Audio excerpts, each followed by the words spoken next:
¿Qué tal? Existe un bloque de tratados internacionales, preceptos constitucionales, pautas que la Suprema Corte de Justicia de la Nación ha convenido con los poderes judiciales estatales, códigos especializados, normas administrativas. Todo eso para la protección de los derechos de los niños en México.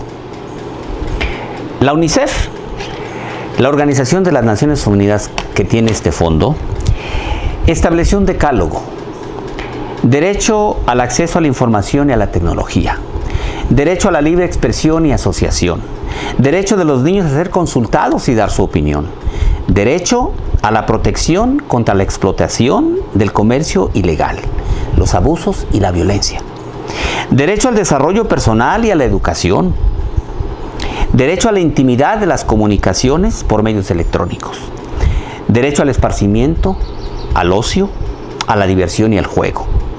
Los padres tienen sus derechos y la responsabilidad de orientar y educar. Los gobiernos de los países desarrollados deben comprometerse a cooperar con otros países y el derecho a beneficiarse y a utilizar a su favor las nuevas tecnologías.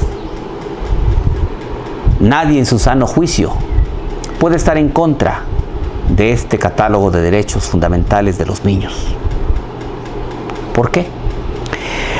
Porque es bien sabido que en toda sociedad que se precie de tal, los niños deben de vivir en un contexto de seguridad y que propicie su sano desarrollo y crecimiento armónico. Pues pese a todo este cúmulo de normas, aspectos administrativos y de operación judicial, nos encontramos que en la vida real, hoy en muchas partes del país y en Nayarit específicamente, existen espacios en donde no se puede aplicar los derechos fundamentales de los niños. ¿Por qué son inviables estos derechos? Porque en el tránsito hacia la concreción del nuevo de justicia penal, los agentes del Ministerio Público, ahora en el juzgado de oralidad, y los agentes del Ministerio Público que están aún en la Fiscalía con el viejo sistema inquisitivo, tienen espacios del modo en que este tipo de normas administrativas obstruyen la fijación de una pensión alimenticia provisional o definitiva y obstruyen el fincamiento de las responsabilidades penales de aquellos deudores alimentarios que han incumplido con sus obligaciones para con sus menores hijos. ¿Qué es lo que tenemos que hacer? Tenemos que hacer que en la Fiscalía General del Estado, que en el juzgado de oralidad y que en los juzgados penales de primera instancia, los señores jueces, los agentes del Ministerio Público, propicien el cumplimiento irrestricto de las tesis de la Suprema Corte de Justicia de la Nación. ¿Por qué? Porque se excepcionan con abogados astutos y audaces, se excepcionan los ejercicios de la acción punitiva cuando se trata del delito de abandono de familiares que está en nuestro código en el catálogo de delitos que se siguen por querella, es decir, a denuncia de parte perjudicada, que establece la prescripción de 12 meses.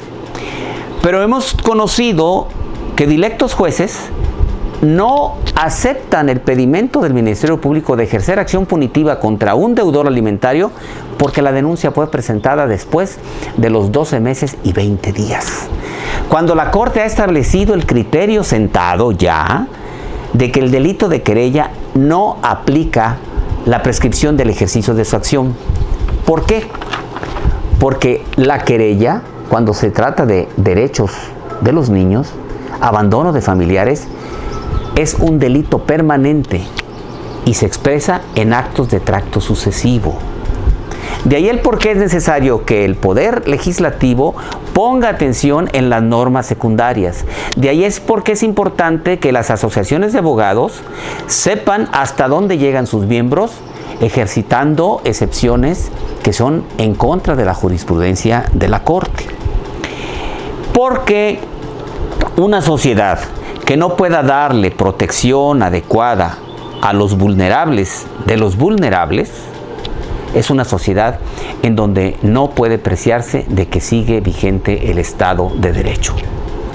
México y Nayarit, en parte, en este tránsito, ante la conclusión de la vacatio legis para poder implementar el nuevo sistema de justicia penal, requiere sobre todo de nuevas actitudes de los procuradores de justicia, de nuevas actitudes de los juzgadores, porque solamente así nuestra sociedad podrá elevarse a unos niveles en donde la convivencia sea más armónica y aquel deudor alimentario tiene que cumplir con sus obligaciones, so pena de que simplemente se le aplique la ley.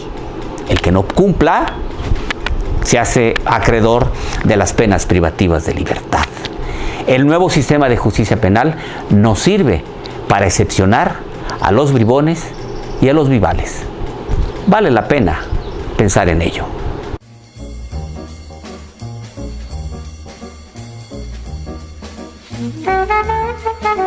Thank you.